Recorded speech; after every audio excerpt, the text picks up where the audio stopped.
Dear students, good morning.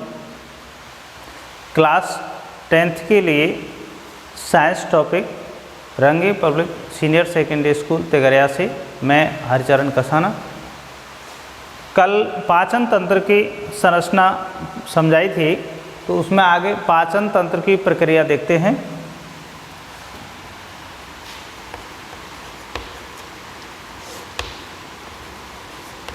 पाचन की प्रक्रिया। भोजन के पाचन की प्रक्रिया में आपको जैसे ही भोजन मुख में ग्रास के रूप में डाला जाता है, भोजन मुख में प्रवेश करने के बाद यहाँ भौतिक पाचन होता है। भौतिक पाचन शुरू हो जाता है। भाई जैसे ही अपन ग्रास तोड़ते हैं, खाने की शुरुआत करते हैं, तो मुख में भोजन आती है, उसका फिजिकल डाइजेशन शुरू हो जाता है। जैसे ही भोजन लार के संपर्क में आता है तो लुगदी में बदल जाता है। उस लुगदी नुमा संरचना को बोलस कहते हैं। जैसा कि कल बताया हमने कि बोलस के रूप में भोजन ग्रसनी से होते हुए मुख से भोजन ग्रसनी में जाता है, ग्रसनी से होते हुए और ग्रासनाल में प्रवेश करता है। इसको ग्रासनाल भी लिख सकते हैं, ग्रासनली भी लिख सकते हैं। ईसोफेगस मुख में जैसे भोजन आता है तो लार के साथ टाइलिन एंजाइम भी प्रवेश करता है, तो लगभग 30% स्टार्च सरल शर्करा सुक्रेज और माल्टेज में परिवर्तित हो जाती है। ग्रासनाल से भोजन आमाशय में, आमाशय में भोजन के पहुंचने की जो प्रक्रिया है जठरागम अवरोधनी द्वारा नियंत्रित होती है। आमाशय में जठरस श्लेष्मा और कई पाचक एंजाइम निष्क्रिय अवस्था में होते हैं। वे HCl जो आमाशय में भोजन के पाचन में सहायक होते हैं। लगभग 4 घंटे के लगभग भोजन आमाशय में ठहरता है, जिसमें बार बार क्रमानुकुंचन क्रियाओं के माध्यम से भोजन का पाचन हो जाता है और लेह जैसी संरचना में बदल जाता है, जिसको कायम कहते हैं। आमाशय से भोजन छोटी आंत के अग्रभाग ग्रहणी, जो आमाशय से यू आकार की संरचना बनाता है,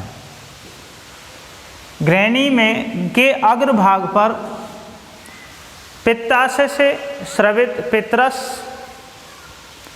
अग्नाशय से स्रवित अग्नाशय रस अग्रभाग में आकर ग्रहणी के अग्र छोर पर आकर मिल जाते हैं।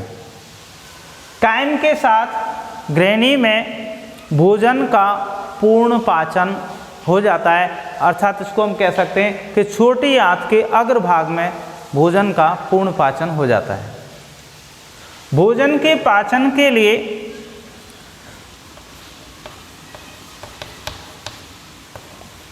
कार्बोहाइड्रेट, तो कार्बोहाइड्रेट पाचन के लिए एमाइलेज,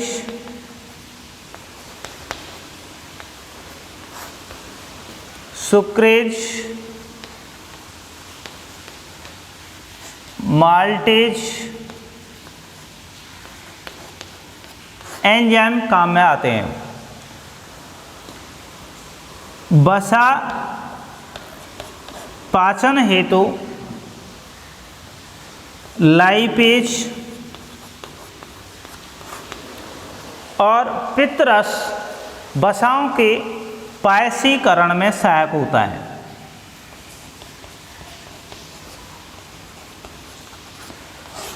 पायसीकरण का मतलब है वसा के फैट्स के जो बड़े अणु होते हैं उन बड़े अणुओं को छोटे अणुओं में तोड़ने का काम पित्तरस ही करता है।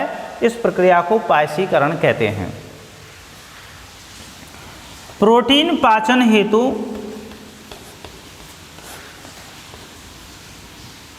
ट्रिप्सिन जो काइमोट्रिप्सिन के रूप में स्रावित होता है, निष्क्रिय काइमोट्रिप्सिन सक्रिय ट्रिप्सिन में परिवर्तित हो जाता है। निष्क्रिय पेप्सिनोजन सक्रिय पेप्सिन में बदल जाता है जो प्रोटीन के पाचन में सहायक होते हैं। यहीं पर न्यूक्लियोटाइडेज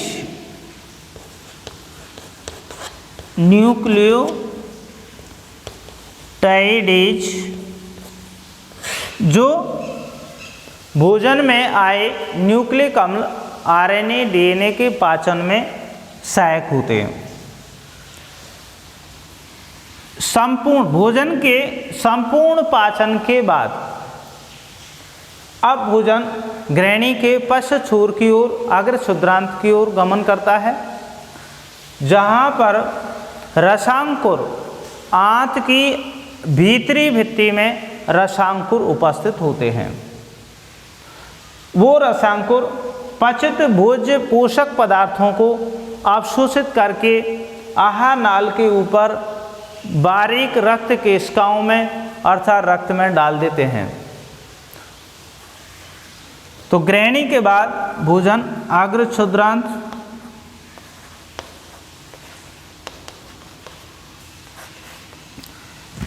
अग्र क्षुद्रांत के बाद क्षुद्रांत जो छोटी आंत का ही भाग है, और क्षुद्रांत के बाद बड़ी आंत।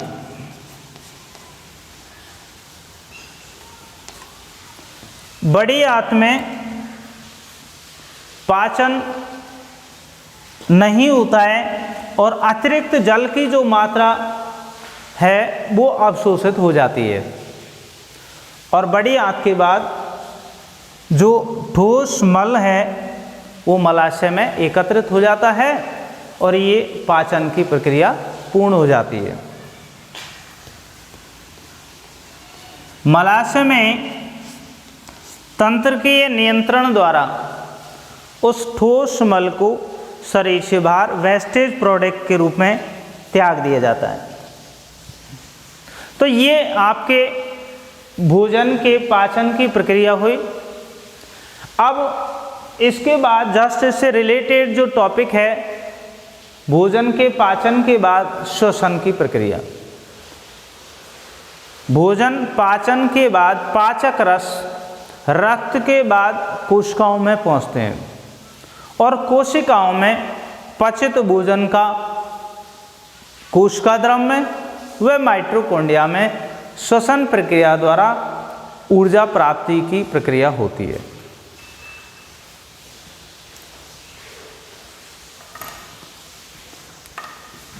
श्वसन प्रक्रिया में भाई दो प्रकार से संपन्न होती है, जो आगे की कक्षाओं में थोड़ा ज़्यादा डिटेल में है।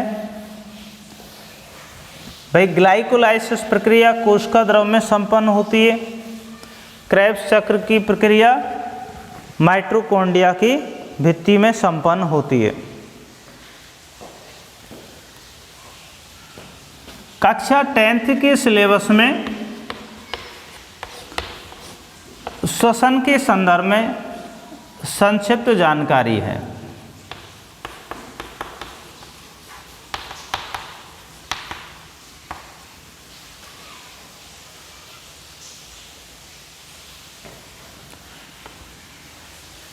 श्वसन की परिभाषा जैसा कि छोटी कक्षाओं में हम देखते आए हैं कि O2 का लेना और CO2 का त्यागना, इसको श्वसन कहते हैं। लेकिन श्वसन के लिए जो वास्तविक रूप से कक्षा के स्टैंडर्ड के हिसाब से जो परिभाषा मान्य है वो ये है कि पचित भोज्य पदार्थों का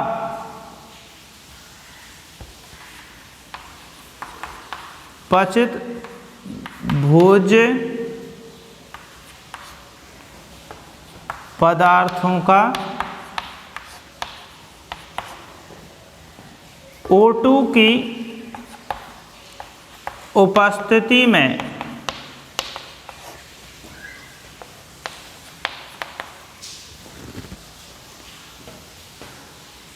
ऑक्सीकरण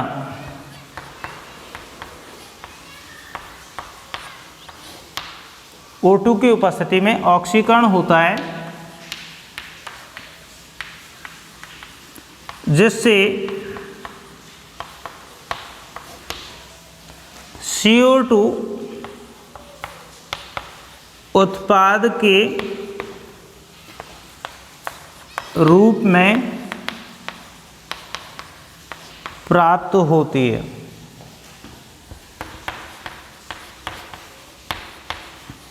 और ATP के रूप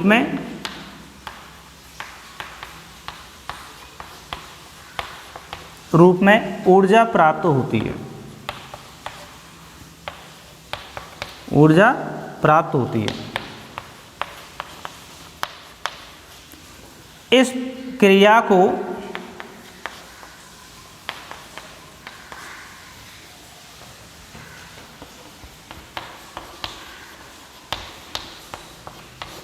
श्वसन कहते हैं।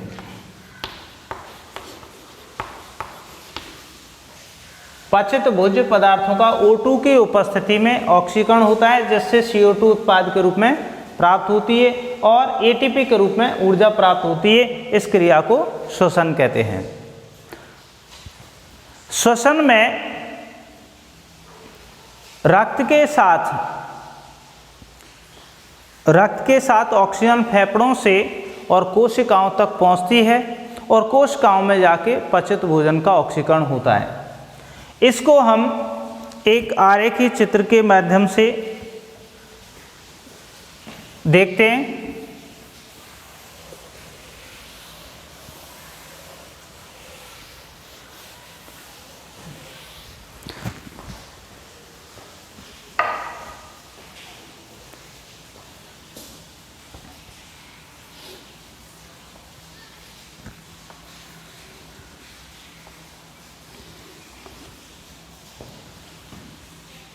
इस चित्र में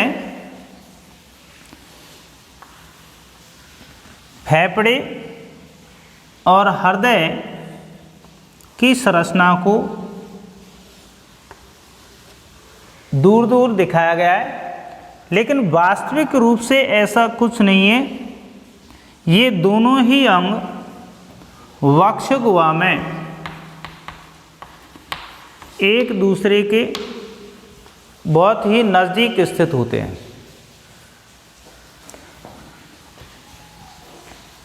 ये प्रतीकात्मक जो हार्ट का डायग्राम है, जिसमें बायां आलिंद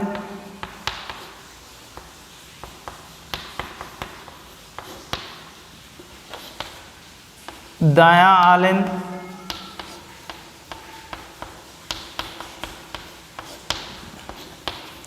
बायां निलय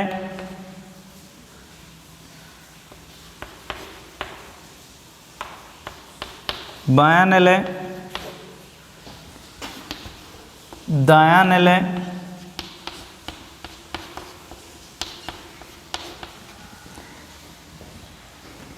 इन आलिंद बाएं आलिंद और दाएं आलिंद के बीच में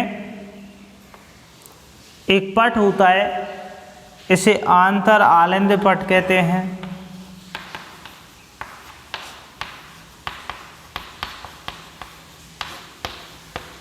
आंतर आलिंद पट का मतलब दोनों आलिंदों के बीच में एक पट जो शुद्ध और अशुद्ध रुधिर को पृथक पृथक रखता है।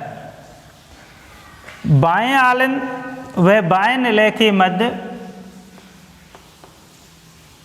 द्विबलनीय कपाट होते हैं।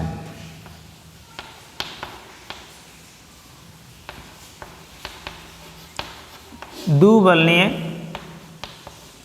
कपाट होते हैं, जबकि दाएं आलंद और दाएं निलय के मध्य त्रिबलनीय कपाट होते हैं।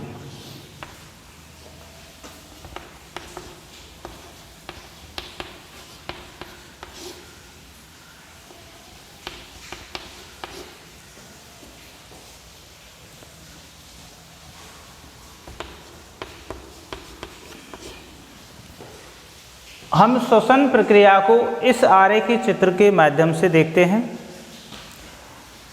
शरीर में विभिन्न उपापचयी क्रियाओं के माध्यम से, चाहे वो गति हो, भोजन का पाचन हो, या जनन हो, या वृद्धि हो, कोई भी प्रक्रिया हो जो जैविक मेटाबॉलिक एक्टिविटी है, उससे उन सब चीज़ों में ऊर्जा की आवश्यकता होती है, और वो ऊर्जा हमें श्वसन से प्राप्त होती है एटीपी के बंडल्स के रूप में। अशुद्ध रक्त शरीर के अंगों से महाश्रा द्वारा एकत्रित होकर, अब इस रक्त को हम CO2 युक्त रक्त कहेंगे। CO2 युक्त रक्त, इसे कहेंगे महाश्रा। सभी छोटी छोटी शिराएं शरीर में मिलकर के एक महाश्रा बनाती हैं, जो दाएं आलंद में आकर अशुद्ध रक्त को डाल देती हैं। उसके बाद मैं बिल्कुल एक साथ दोनों को लाना चाह रहा हूँ कि दोनों जो दाएं और बाएं आलंद हैं, इनसे इधर से अशुद्ध रुधिर और इधर से शुद्ध रुधिर बाएं और दाएं निलय में एक साथ साथ प्रवेश करते हैं, क्योंकि निलय आलंदों के जो संकुचन की जो प्रक्रिया होती है, सिस्टोलिक जो प्रोसेस होता है, वो एक साथ होता है। ऐसे नहीं कि दायां आलंद पहले या बायां आलंद पहले संकुचित होता है, बिल्कुल एक साथ होती है। इनमें जैसे ये फुल हो जाते हैं, एक सेकंड के कुछ हिस्से में एक काम होता है, तो जैसे ये फुल होते हैं तो ये यहाँ पर तुरंत खुल जाते हैं। अब हम फेफड़ों में आपने इंस्पिरेशन क्रिया से अंतः श्वसन द्वारा जैसे ही नासाद्वार, श्वास नली, श्वसनी, फेफड़ों में जो वायु आई हुई है, वो फेफड़ों की वायु कूपकाओं से और रक्त में आ गई, तो रक्त अब CO2 को तो फेफड़ों में छोड़ देगा और O2 को लेकर के और बाएं आलंद में शुद्ध रक्त को डाल दिया जाता है। तो यहाँ लिखेंगे O2 युक्त रक्त। इसका नाम महाश्रा, तो इसका नाम है फुफ्फुसीय श्रा। अब दाएं आलंद में अशुद्ध रक्त आ गया और बाएं आलंद में शुद्ध रक्त आ गया, O2 युक्त रुधिर आ गया। इसका मतलब दायां आलंद अशुद्ध रक्त से फुल हो गया और बायां आलंद शुद्ध रक्त से फुल हो गया। यहाँ ये ध्यान रखने वाली बात है कि शरीर की एकमात्र शिरा ऐसी है जो शुद्ध रक्त का प्रवाह करती है, बाकी सभी शिराएं अशुद्ध रक्त का प्रवाह करती हैं, अर्थात CO2 युक्त रक्त का प्रवाह करती हैं। जैसे ही द्विबलनीय और त्रिबलनीय कपाट खुल जाते हैं तो शुद्ध रुधिर तो बाएं निलय में आ जाता है और अशुद्ध रक्त दाएं निलय में आ जाता है। और जैसे ही तुरंत, मैं बता रहा था अभी आपको कि ये कार्य सेकंड के कुछ हिस्से में होता है, रक्त आया और तुरंत ही निलय संकुचित हो जाते हैं। बाएं निलय और दाएं निलय, इन दोनों पर अर्धचंद्राकार कपाट होते हैं। तो जैसे ही ये दोनों निलय संकुचित होते हैं तो बाएं निलय के अर्धचंद्राकार कपाट खुलकर के शुद्ध रक्त को महाधमनी द्वारा शरीर के अंगों को भेज दिया जाता है। अब महाधमनी द्वारा शरीर के अंगों को भेज दिया जाता है, तो यहां लिखेंगे O2 युक्त रुधिर या O2 युक्त रक्त। अशुद्ध रक्त जैसे ही दायां निलय संकुचित होगा तो अर्धचंद्राकार कपाट खुल जाएंगे और अशुद्ध रक्त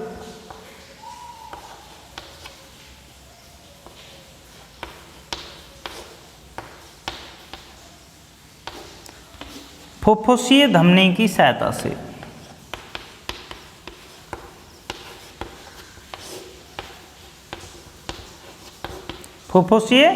धमनी की सहायता से और फेफड़ों में पहुंचा दिया जाता है।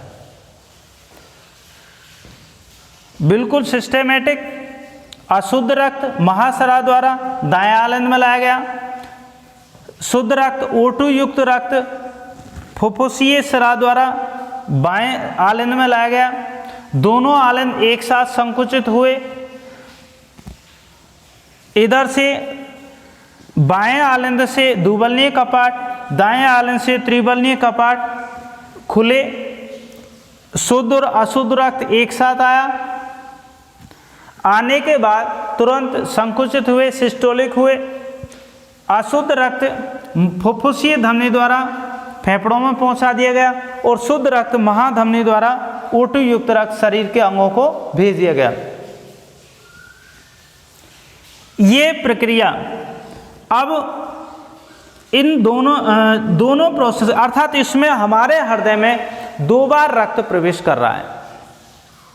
भाई एक बार तो शरीर से भेजा गया अशुद्ध रक्त, अब यहीं हृदय में आया, और दूसरी बार में फिर शुद्ध होकर के आया, तो 2 बार रक्त प्रवेश कर रहा है हृदय में। इसे दोहरा रक्त परिसंचरण कहते हैं। अब इन बातों की ओर अपन तब ध्यान देंगे जब परिसंचरण प्रक्रिया देखेंगे।